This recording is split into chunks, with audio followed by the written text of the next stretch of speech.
first things here that I have is essentially just talking to Jira right inside of Slack. This is probably the most impactful one. I think these are all very impactful, but this is I would rank this maybe with syncing threads. This is probably the coolest thing the integration could do, and I'll show you exactly why. And what I really like is the natural language support. And I'll go ahead and just share my Slack tab, and we'll go over and show you exactly how this works, what it does. And this is our like real production environment, so you'll actually get a little bit of a sneak peek on how this works. Now, the once you have it integrated, all you have to do is pull up a channel, and you have to add Jira to the channel. You could just add Jira, and then when you add Jira, it'll ask you if you want to pull it into the channel. In this case, it already is. All you do is click yes, pull it into the channel, and you're good to go.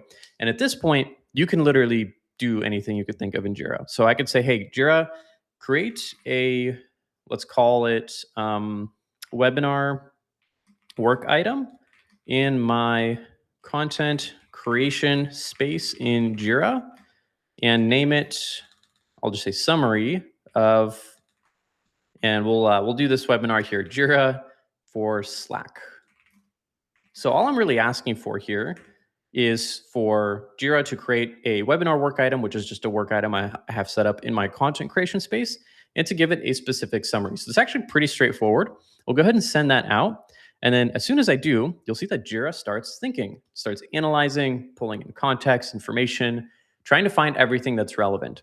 Now, one side note I will add is you can actually do this with the Rovo as well. So I could just add Rovo, and it'll actually do something similar. But for those of you that don't have Rovo connected or don't use it, you don't necessarily have to have it. You could do it with Jira as well. So now if I pop open this thread, boom, it's been created for me. I could click open here or open in Jira, and then that'll take me directly to the work item itself. Now that's pretty cool. So what we did was we essentially created just a work item directly from Jira using natural language. And that's probably one of the coolest things that you can actually practically do with the connector in Jira.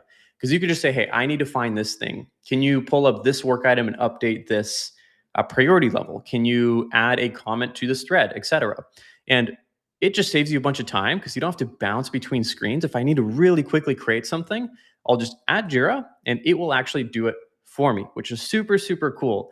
Can I create a Jira item from Microsoft Teams? We don't use Slack. Man, I wish this was about Teams. I didn't dig into Teams enough to be able to answer that question because we are a Slack shop. This is really all about Slack. We might do one on Teams later. I'm sorry, Mike, I don't have that answer for you.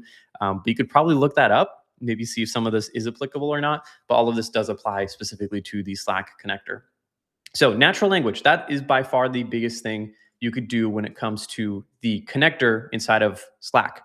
Now, a couple of things to keep in mind here. When I did create that, and I'll actually show it for you here, it created a user story for me with some context and acceptance criteria, in which case I may not actually want that. And it assumed that I wanted this information because really this integration kind of is meant for bug tracking and story creation, things of that nature.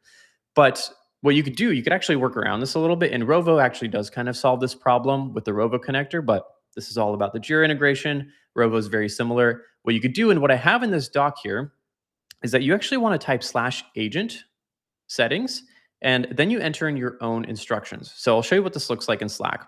So I'll go in here, and I will just say /Jira, I think it was Jira agent settings. There we go. And in here, I'll need to go to, I think it was /Jira agent. That's the one I need, /Jira agent. And then that pulls up this little panel right here. All right, there we go. So I'm going to add in a couple of additional instructions, which I've already done here, which is don't embed anything into the description unless I specifically ask for it.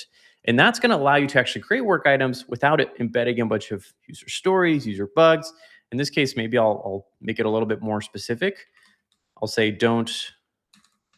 these are not user stories or bugs, just general work items for business spaces. There we go. So maybe it'll listen this time. I also had one more check mark in there to sync the Slack threads.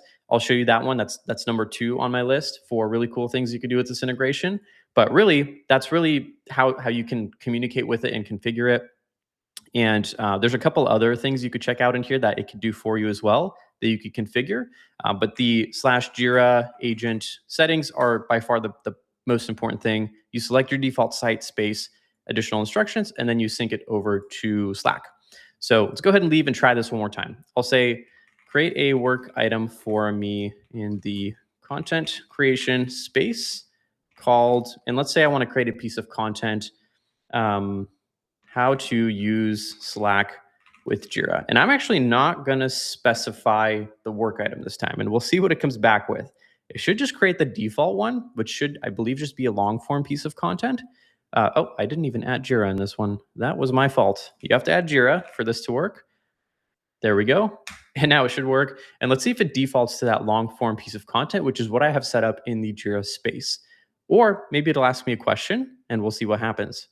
The last one it actually created pretty quick. This one seems to be doing the same. Okay, let's take a look at what it did for us. This one created a static for me. Okay, so you probably do want to make sure you include which work type, otherwise it might pick one at random. That being said, if you have a space with just one work type, you probably won't run into this. And it looks like it added less information, but it's still adding in some context and acceptance criteria. So I actually might go in and refine that Jira agent script to say, let's see, Jira agent, and then we'll say, do not include acceptance criteria either. So again, this might take some refinement, and it worked for me a few times when I updated it before, but now it's adding in some more things. But the more specific we make that little instruction section, the more specific it's actually going to behave for us. Real quick, I've implemented Jira for over 200 companies. By far, the number one reason teams reach out to us is because they built what they thought was a great solution, only to realize that nobody actually ended up using it. And if that sounds familiar, that's exactly what we help you fix. We're currently taking on new projects 4 to 6 weeks out. And if you want help implementing Jira in a way that your team will actually use, hit the first link in the description below.